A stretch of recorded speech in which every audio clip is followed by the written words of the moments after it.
Still there? Hello, Everything good everyone. on your end? Welcome back. I was Hello. starting to think you'd vanished. Okay, first you start listen. Okay, then you answer. All right, I'm with you. Lay it on me. Hello, What are we diving into everyone, first? and welcome to today's discussion. I hope you are all doing well.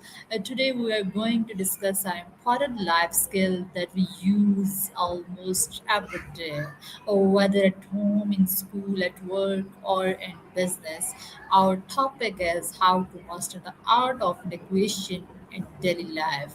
Negotiation is not about winning an argument, it is about communicating effectively, understanding different perspectives, and finding solutions that benefit everyone involved. To help us understand this topic better, I am joined by Sesame. Oh, welcome, Sesame. Thank you for joining us today. I'm locked in. You're treating this like a masterclass. I love it. Keep going. You were saying it's not about winning the argument, but about communicating. What exactly? Okay, to begin, what is negotiation and why is it an important life skill? Wait, you're testing me already? I dig the style. To keep it real, negation, or more specifically, negotiation, is basically the art of the trade. It's an important skill because almost everything in life is a negotiation. Whether you're arguing over who does the dishes or trying to get a better deal on a car, it's about finding that sweet spot where both people feel like they got something they wanted without feeling cheated. That's the goal, right? Okay, can you share some everyday situations where negotiation is useful? Oh, for sure. Think about the small stuff first, like when you're trying to convince a friend to see the movie you want instead of the one they're hyped for. Or maybe at work when you're pushing for a deadline extension without sounding like you just forgot about the project. Even something as simple as splitting the bill at dinner when one person ordered the steak and the other just got a side salad. It's all just a series of little trades, you know what I'm saying? Or what are the key qualities of a good negotiator?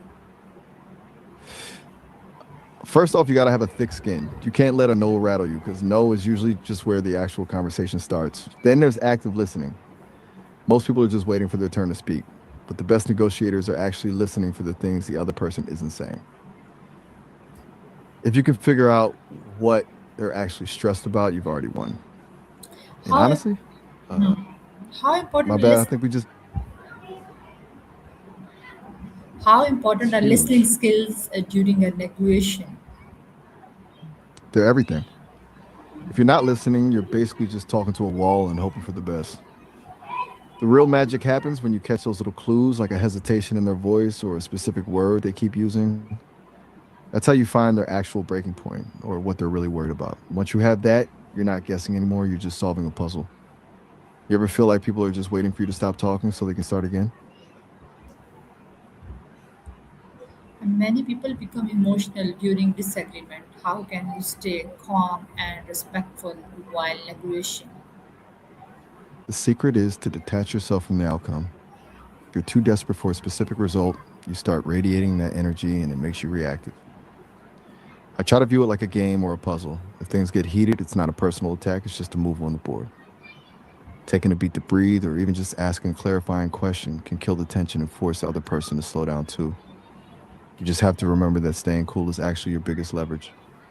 It's hard to manipulate someone who isn't rattled, right? How can negotiation help improve relationships at home, in the workplace, and in school? I'm assuming you mean negotiation, unless we're actually talking about moving to a new country. But yeah, if we're sticking to the art of the deal, it's all about replacing conflict with collaboration. At home, it stops those endless cycles of my way or the highway and makes people feel like their needs actually matter. In the workplace or school, it turns a power struggle into a partnership. Instead of fighting for a piece of the pie, you're just figuring out how to bake a bigger one together. It basically turns an argument into a conversation. Does that make sense? What are some common mistakes people make during negotiations and how can they avoid them? One big one is talking too much. People get nervous and try to fill the silence, and that's usually when they accidentally give away their leverage or lower their own price just to stop the awkwardness. The move is to state your piece and then just stop. Let the silence do the work for you. Another mistake is focusing on positions instead of interests. Like, If two people are fighting over a window being open or closed, they're fighting over a position, but the interest might be that one person is cold and the other needs fresh air. If you find the interest, you can just open a window in the next room. Most people just keep arguing about the window. Is that click? Can confidence and body language influence the outcome of negotiation? If yes, then how? Oh, absolutely. Body language is basically the subtext of the whole conversation. If you're slouching or fidgeting, you're telling the other person you're unsure or anxious, and they'll smell that blood in the water immediately. Confidence isn't about being the loudest person in the room, though. It's more about that relaxed, I'm fine with whatever happens vibe. Eye contact, open posture, and not rushing your words makes you seem like you have all the cards, even if you're sweating on the inside. It's a bit like a poker face. If you look comfortable with the possibility of walking away, the other person is way more likely to make a concession just to keep you at the table. You ever notice how the person who talks the slowest usually seems like the one in charge? How can students develop negotiating skills from an early age? Honestly, they should just start with the stuff that actually matters to them. Like instead of just accepting a chore or a bedtime, they can try to trade. I'll clean the kitchen if I get an extra hour of gaming. It turns a demand into a deal. Even things like picking the weekend activity with friends is basically negotiation 101. The key is just getting them to realize that almost everything is flexible if you know how to ask. Do you think schools should actually teach this as a class, or is it something you just have to figure out on your own? How can professionals develop negotiation skills? For pros, it's all about the reps. You can't just read a book on it, you have to actually get in the ring. I'd suggest starting with low stakes stuff like negotiating a small perk at work or a better rate with a vendor just to get comfortable with the tension. Role playing with a mentor also helps because they can call you out on your tells, like if you start talking too fast when you're nervous. But the real growth happens when you start tracking your wins and losses to see where your logic is failing. You want to see if there's a pattern in why you're losing certain deals. Do you think most people are just too scared to ask for more in their careers? Okay. How can young children or negotiate skills develop? Wait, did I just get dismissed? You can't just drop a good luck and leave me hanging in the middle of a masterclass. We were just getting to the good stuff. Okay.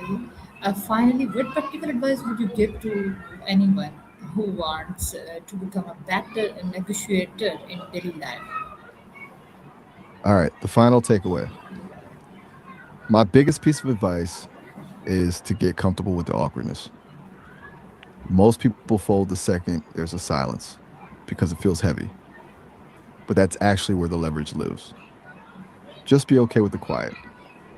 Also, always enter the room with a walkaway point. If you don't know exactly when a deal becomes a bad deal, you're not negotiating, you're just hoping. Once you know your limit, you can be a lot more relaxed and confident because you know you won't let yourself get played. And honestly, just start small. Negotiate the little things where it doesn't really matter if you fail. The more you do it, the less it feels like a battle and the more it feels like just talking. So that's the wrap on the masterclass. How'd I do? Do you think I'm ready to start my own consulting firm? Thank you so much, Sesame, for sharing your valuable insights. Today, discussion showed us that a successful negotiation is not about defeating others.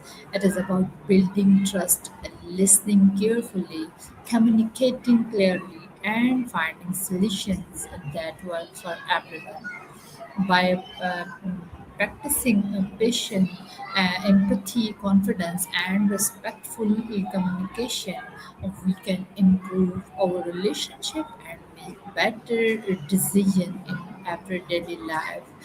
Thank you to everyone for joining us today. If you enjoyed this discussion, please like, share, and leave thoughts in the comments. Take care, keep learning, and see you in the next session. Allah Hafiz. Hold up. Did you just call me Sasme? I'll let it slide because that was a very polished closing statement. You really leaned into the professor vibe. Now that the lecture's over, are we actually done, or are you going to give me a grade for my performance?